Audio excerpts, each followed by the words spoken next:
Херцеговина. Тоа е реал политиката на Мицкоски и тоа е реал политиката на геополитичкото свртување на курсот на ВМРО ДПМН. Не може вие да викате дека сте прозападна и проамериканска партија Владко Ѓорчев да ви се прави најголем американофил, кога вие одите контра ставовите на официјалната американска надворешна политика за Македонија. Барем бидете, ако ништо друго, храбри и достојни, кажете да, ние се спротивставуваме на вашата политика. Околу тоа, дали ни се повтори Букурешт, пошто тоа Прески Ковачевски го кажа, ни се повтори Букурешт од 2008, американците, нели, колективниот запад, меѓународната заедница, како сакаш наречи ги, тогаш виновникот го најдоа во властите во Грција, во Пасок, и знаеме што се случи потоа со таа партија и што се случуваше потоа со Грција. Постои ли таква опасност некој на македонската политичка сцена да заврши како партијата Пасок и тогашното раководство на таа партија, затоа што се вмеша во геостратешки интереси на САД и ги попречија истите, и кој би бил тоа во Македонија? Јас многу пати велев дека тој така наречен француски фамозен предлог беше донесен на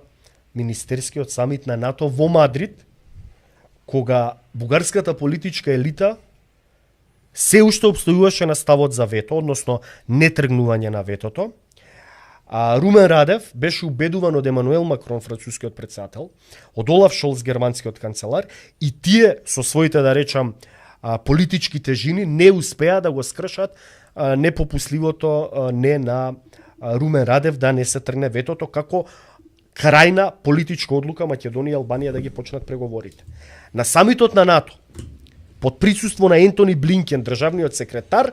па се смени, да речеме, бугарскиот став, па го измислија тој така наречен француски предлог кој е прифатлив за бугарите. Уствари тој во суштина беше американски предлог даден на маса, каде што бугарите не смеа на тоа да кажат не, и се заврши со тоа фамозно вклучување на тие 3504 бугари во уставот меѓу двете владини конференции од минатото лето, јуни месец, кога се одржа првата, до сега овој декемвриски самит, кога требаше да го завршиме, нели, процесот на уставни измени и внес на бугарите во уставот. Кочничар на внес на бугарите во уставот е партијата ВМРО-ДПМН, односно лидерот на партијата ВМРО-ДПМН, кој постојано кажува нема да прифатиме бугари во устав под бугарски диктат,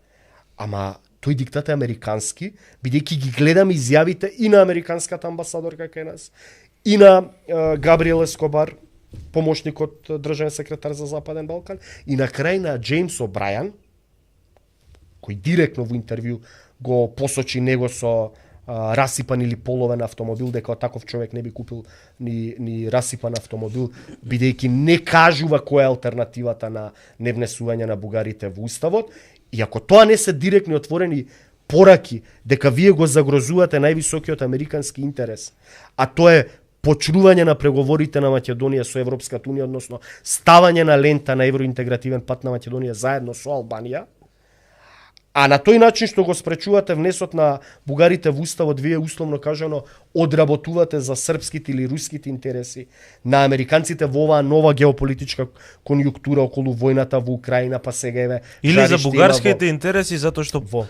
што моментот кога Бугарија никој не можеше да ја свати што бара впрочем во Македонија од Македонија во Брисел, тоа беше моментот кога се измислија внесувањето на бугарите во устав. Точно, за да го стават под кластер на добрососедски односи. И кога, да речам, и нашиот тогашен министер Никола Димитров, кога веројатно дипломатски лобирал и кажувал дека не може вие да имате услов да ви се разговара за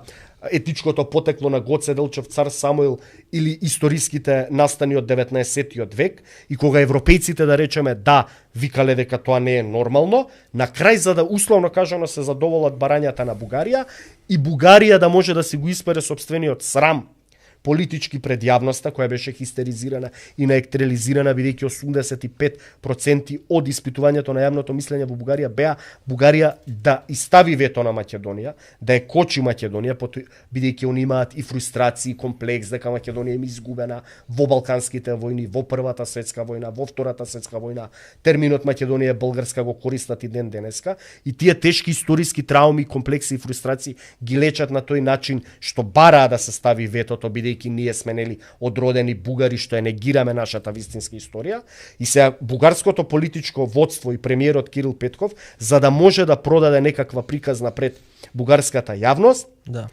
го прифати предлогот, францускиот предлог со вметнување на тие фамозни бугари 3504 во македонскиот устав како бугарско малцинство, за да може да условно кажано се задоволи тамошната бугарска јавност, и му падна владата на Кирил Петков со излегувањето на партијата Има таков народ од шоуменот Слави Трифунов. Сакам да кажам Кој што е проруска во суштина. апсолутно проруска. Сакам да кажам дека тој француски предлог предизвика потрес и турнус и на бугарската политичка сцена, и на крај, сега кога Бугарија ја притискаа да каже дека ќе нема нови барања и условувања на патот на Македонија кон Европската унија, ние сме условно кажано тие кочничари, односно ради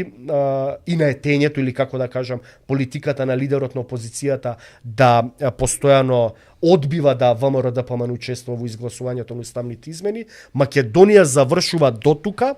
не може да одржи втората меѓувладина конференција, а Албанија ќе ги почне преговорите, и Албанија условно кажано тука па натаму ќе биде политички запад за нас, бидејќи како што ќе почнат тие преговори со Европската унија, Албанија ќе си црпи неповратни средства од фондовите на Европската унија и уште повеќе ќе вложува во инфраструктурни проекти, а ние ќе останеме во друштво на Косово и Босна и Херцеговина. Тоа е реал политиката на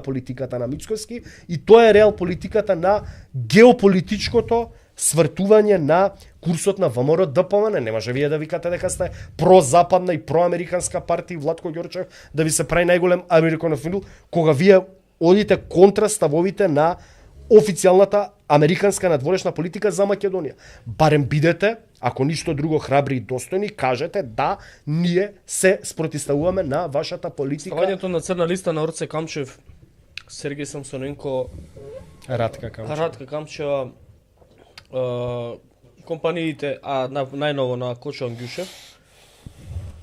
како би го толкувал со оглед на тоа што сите овие претходно што ги напоменав се луѓе кои што важеа за блиски на Христијан Мицкоски. Самиот Христијан Мицкоски кажуваше дека е пријател, дека многу му значи другорувањето со Кочо Ангјушев. Јавна тајна е дека делот финансиерите на ВМРО ДПМН се овие претходно споменати лица. Мислиш дека е некаква порака за Мицкоски? Ако и на тоа го додадеме и ја додадеме изјавата на Обрајан. Апсолутно. Порака и до Мицкоски, порака и веројатно и до поранешниот премиер Зоран Заев, бидејќи гледаме дека тој тргна во одбрана на Кочо Ангјушев, кажувајќи дека му бил еден од најдобрите и најработливите министри во неговиот владин кабинет, ама изгледа тој Кочо Ангјушев кој е стаен на американската црна листа, каде што е увреден дека е стаен на американската црна листа, па тимот адвокати нели ќе поднесува жалба на таа одлука на State Departmentот, е многу добар пријател и со Мицковски и со Заев. Се поставува прашањево дали нашиве политичари кои делуваат во јавноста дека се закрвени и дека се главни политички противници, како што на времето беа Христијан Мицкоски и Зоран Заев, имаат еден општ заеднички именител, а тој им се вика Кочо Ангјушев или некој друг олигар. Прашањето е што американците ниту се наивни, ниту се глупи, ниту се држава со таква институција како State Departmentот или Министерството на финансии на САД би ставиле некоја личност на црната листа доколку немаат информации за да речеме тие криминални дејанија или недозволени поведенија во економското и финансиско работење на таа фирма, особено што американската амбасадорка Ангела Агелер рече дека нашиве политичари треба да работат во насока да направат закон со кој ќе се процесуираат делата од ставањето на американската црна листа, бидејќи гледаме дека сите примери кои до сега беа ставени на американската црна листа немаат никаква разрешница, односно нема никаков допир до нашите обвинителски, јавно обвинителски и правосудни органи да ги процесуираат тие личности кои се поставени на американската црна листа како примери за висока корупција. Македонија имала таков закон, доколку членка на Европската унија наведе дека е некој корумпиран, потоа нашите правосудни органи да го гонат, ама ете немала таков закон и од Обединети нации имаме такво. Да, ама за американската црна листа немало, па сега се размислува нашиве политички елити, бидејќи сите ќутат, да донесат таков закон за да бидат процесуирани ефективно тие американски црни листи, бидејќи вака само јавноста ќе брои, ќе има само да речам ситење, буквално тоа е зборот, или медиумски ќе се создаде еден вид на хистерија, па дури за фрканци на социјалните мрежи, секое чудо за 3 дена кај нас тоа е еден ден и све ќе се заборави, односно ќе нема никаков ефективен резултат од тие американски црни листи.